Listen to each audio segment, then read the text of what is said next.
Sejam muito bem-vindos ao podcast Em Contas. Eu sou a Bia.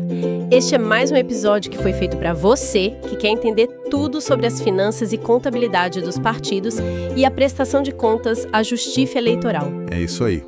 Eu sou o Léo e olha, pode ficar tranquilo. A gente vai traduzir esse juridiquês todo em linguagem bem simples e direta.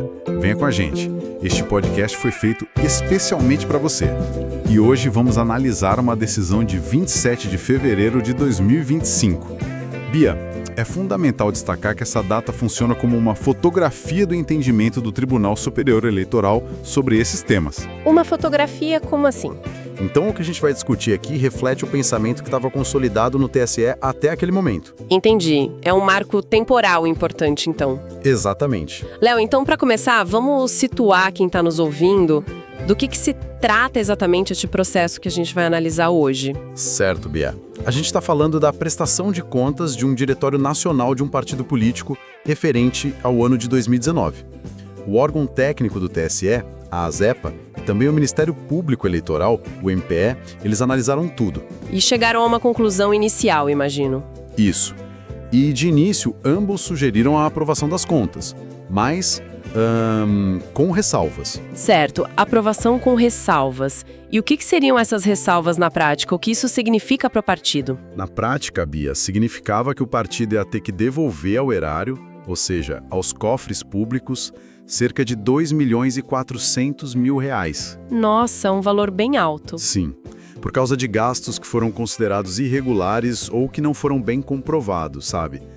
Para ter uma ideia, esse valor todo representava 2,48% de todos os recursos públicos que o partido recebeu naquele ano. Entendi. Não é uma porcentagem enorme, mas o valor absoluto é bem significativo. Exato.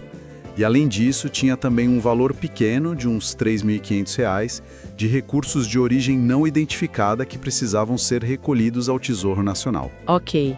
Então, a partir daí, o partido apresentou as suas defesas e o caso foi para a decisão final, certo? Exatamente.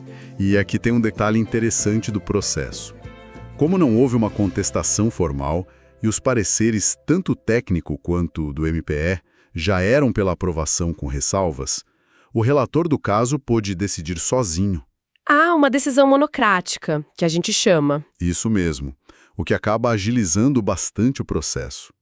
Agora acho que a gente pode mergulhar em cada uma dessas irregularidades que foram apontadas, o que você acha? Perfeito. Vamos lá. Certo. Vamos começar pelo que foi descartado, pelas irregularidades que o partido conseguiu reverter. O primeiro ponto que chamou a atenção dos técnicos foi um gasto de mais de R$ 91 mil, com serviços de motoboy. Não é isso, Léo? Isso mesmo, Bia. O valor era fixo, mensal, o que já acende um alerta, né? E a área técnica pediu o contrato de prestação de serviços para conseguir entender a composição daquele preço. E o partido apresentou esse contrato. Então aí que tá. O partido não apresentou o contrato, mas no lugar ele juntou as notas fiscais, os comprovantes de pagamento e o mais importante, relatórios detalhando todas as entregas, com datas, locais, tudo certinho. Isso foi o suficiente? Porque mesmo com esses documentos, a área técnica manteve o apontamento de irregularidade, né? Manteve. Mas aqui está o ponto crucial que serve de lição para todo mundo. O TSE, na decisão final, entendeu diferente. O tribunal considerou que, embora as notas fiscais tivessem uma descrição bem genérica, tipo só serviço de motoboy, os relatórios detalhados complementaram essa informação e, de fato, comprovaram a efetiva prestação do serviço. Ah, então a prova de que o serviço realmente aconteceu foi mais importante que o documento formal do contrato. Exatamente. A regra do TSE diz que documentos a mais só são exigidos se houver uma dúvida razoável sobre a idoneidade, sobre o preço, ou se a descrição for tão vaga que não dê para entender o serviço. Nesse caso, a combinação dos documentos foi aceita e a irregularidade foi afastada. Que interessante. E essa mesma lógica se aplicou a uma outra despesa, bem menor, de R$ 4 mil de serviços técnicos profissionais, certo? Exatamente. A situação era muito parecida. Eram notas fiscais com uma descrição genérica de serviços de redação e edição. De novo, genérico demais. Sim. E a área técnica disse a mesma coisa. Não tem prova da execução do serviço. A nota fiscal por si só não prova. E qual foi a prova que o partido apresentou para reverter essa situação? O que eles mostraram? O partido apresentou um relatório com links de postagens em redes sociais e também vídeos de entrevistas do vice-presidente do partido na época. Ah, eles materializaram o serviço. Perfeito, essa é a palavra. Isso demonstrou concretamente que o serviço foi prestado. E mais importante, Bia, aqui, ele estava diretamente ligado à atividade partidária porque cuidava da comunicação de um dirigente. Com essa comprovação material, o TSE também afastou essa irregularidade. Ok, então já temos 12 irregularidades que foram derrubadas com a apresentação de provas concretas do serviço. Uma grande lição aí. Mas nem tudo foi aceito, né? Teve um gasto com tributos que o TSE manteve como irregular. Sim, teve. Um valor de pouco mais de R$12 mil referente ao pagamento de IPVA. E aqui, Bia, a regra é muito, muito clara e a jurisprudência do TSE é o que a gente chama de pacífica, não tem discussão. E qual é a regra? Porque para um leigo, pagar imposto parece a coisa mais correta a se fazer. Pois é, parece contraintuitivo. Mas a Constituição Federal garante imunidade tributária aos partidos políticos sobre o seu patrimônio. Imunidade tributária, o que isso quer dizer? Quer dizer que eles não precisam pagar certos impostos, e o IPVA é um deles. Logo, eles não precisam pagar IPVA dos seus veículos. Entendi. Então, se o partido pagou, mesmo que o imposto fosse devido para um cidadão comum, o gasto é considerado irregular. Exato. O partido não deveria ter usado recursos do fundo partidário para pagar um imposto do qual ele é isento. É como se fosse um desperdício de dinheiro público. E o que o partido deveria fazer nesse caso? A orientação é que a legenda busque o ressarcimento junto ao órgão de trânsito. Mas, para a Justiça Eleitoral, o gasto é irregular e o valor tem que ser devolvido ao Tesouro Nacional. Nesse ponto, não teve jeito, a irregularidade foi mantida. Certo, essa foi uma lição sobre conhecer as regras específicas.